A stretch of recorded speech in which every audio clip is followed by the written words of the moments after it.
Halo, Assalamualaikum. Welcome back to my YouTube channel. Nah, kali ini aku nggak bikin video, aku akan bikin podcast kayak gini. Kayaknya seru deh kalau bikin podcast aja. Kali ini aku akan membahas mengenai pertanyaan-pertanyaan yang sering ditanyakan kepada aku mengenai seputar SKB. Jadi, teman-teman dengar sampai habis ya. Jadi ini dimulai dari beberapa teman-teman yang punya masalah mengenai persiapan SKB dan nanyain ke aku. Mungkin teman-teman lain belum tahu tentang hal ini, mudah-mudahan ini bermanfaat. Langsung aja kita ke pertanyaan pertama. Pertanyaan pertama ada dari Mas Amargard. Pertanyaannya kayak gini, saya SKD-nya urutan ketiga. Kalau nilai dikonversikan ke 40%, selisihku 8 poin sama yang ranking 1. Dan SKB-ku beberapa adalah PG. Baiknya fokus ke semua tes SKB apa ke tes yang ada PG-nya aja? Jadi kayak gini ya teman-teman, Mas Amar ini punya nilai yang selisihnya 8 poin setelah dikonversikan 40% nilai SKD-nya, dan itu bedanya 8 poin dengan yang ranking 1. Ini berarti nilai SKD Mas Amar itu beda 100 poin dengan nilai dari yang ranking 1. Nah, teman-teman, aku pernah ngejawab beberapa pertanyaan yang ada di YouTube aku yang udah nanya. Kalau teman-teman udah berhasil lolos di SKD dan lanjut ke SKB, maka teman-teman maksimalin di SKB itu. Karena total dari nilai SKB kalian itu adalah 60% dari total antara SKD plus SKB. Jadi maksimalin aja kalian kerjakan SKB kalian nanti. Jika kalian mendapatkan nilai tertinggi di SKB, maka kalian bisa menutupi nilai SKD kalian yang lebih rendah. Nah, di sini Mas Amar menanyakan apakah dia ini bakal fokus ke SKB yang tesnya PG aja atau harus fokus ke semua tes SKB. Ini berarti tes SKB Mas Amar ini ada macam-macam, ada yang CAT, ada mungkin juga pakai wawancara atau tes jenis lainnya. Nah, aku saranin dimaksimalin aja karena total dari semua soal SKB yang akan dilaluin itu 60%. Jadi kalau salah satunya udah jatuh akan mengurangi nilai SKB kalian.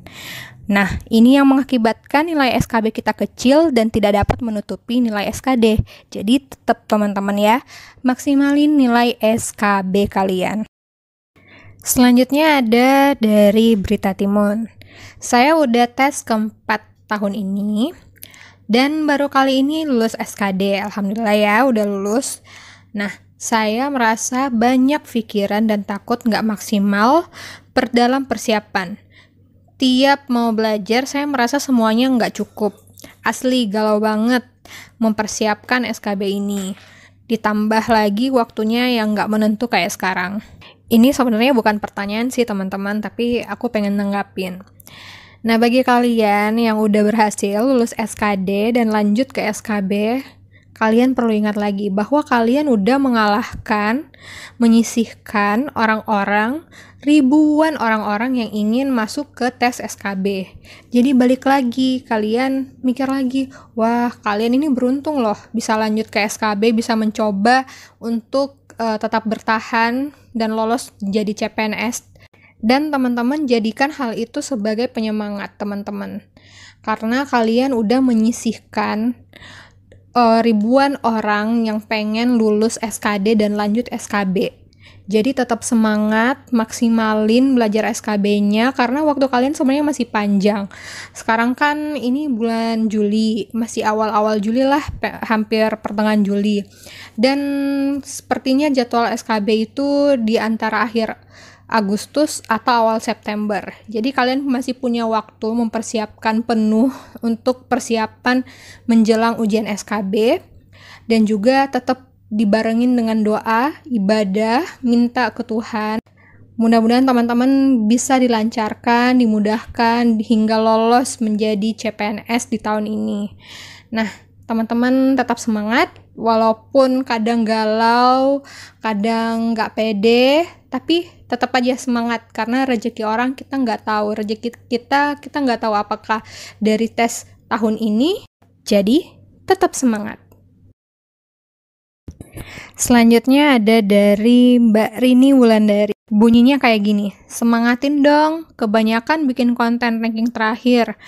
SKB jadi ranking pertama, yang ranking 1 agak keder juga.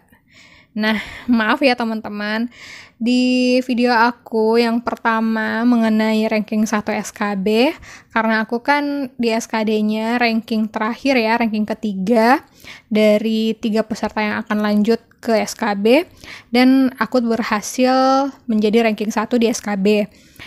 Ini sebenarnya nggak ada niat untuk menurunkan kepercayaan diri dari yang ranking 2 atau yang ranking 1 di SKD. Malah sebenarnya jadi pemicu semangat juga, karena ternyata kalian harus tahu bahwa yang ranking terakhir pun punya potensi, punya peluang besar untuk menjadi ranking 1 di SKB. Jadi teman-teman yang ranking 2, ranking 1, maupun yang ranking 3 atau ranking terakhir, ranking berapapun, tetap maksimalin persiapan SKB kalian, karena kalian nggak tahu nih bagaimana kemampuan dari saingan-saingan kalian. Kalian jangan juga lengah karena udah dapat ranking 1 atau ranking 2, akhirnya belajarnya, persiapannya itu nggak maksimal dan dikalahkan oleh peserta-peserta yang di bawah ranking kalian. Jadi tetap semangat, siapin SKB kalian dengan semaksimal mungkin, karena kalian nggak tahu kemampuan pesaing-pesaing kalian.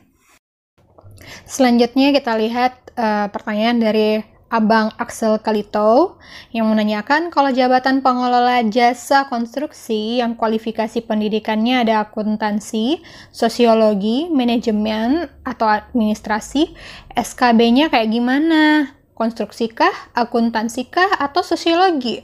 Tapi katanya si Abang Axel ini jurusannya akuntansi. Ini artinya di bidang profesi jabatan pengelola jasa konstruksi, itu pesertanya boleh berasal dari pendidikan akuntansi, sosiologi, manajemen, atau administrasi. Tapi Bang Axel ini kan bingung, karena dia jurusannya akuntansi aja, jadi dia tahunya tentang hal-hal yang berkaitan dengan akuntansi. Nah, di sini menurut aku, teman-teman, kalian harus mempelajari tentang semua hal yang berkaitan dengan profesi kalian. Nah, di sini berarti kalian harus juga mengetahui tentang pendidikan akuntansi yang berhubungan dengan pengelolaan jasa konstruksi, begitu juga sosiologi, manajemen maupun administrasi. Jadi semuanya harus kita pelajari.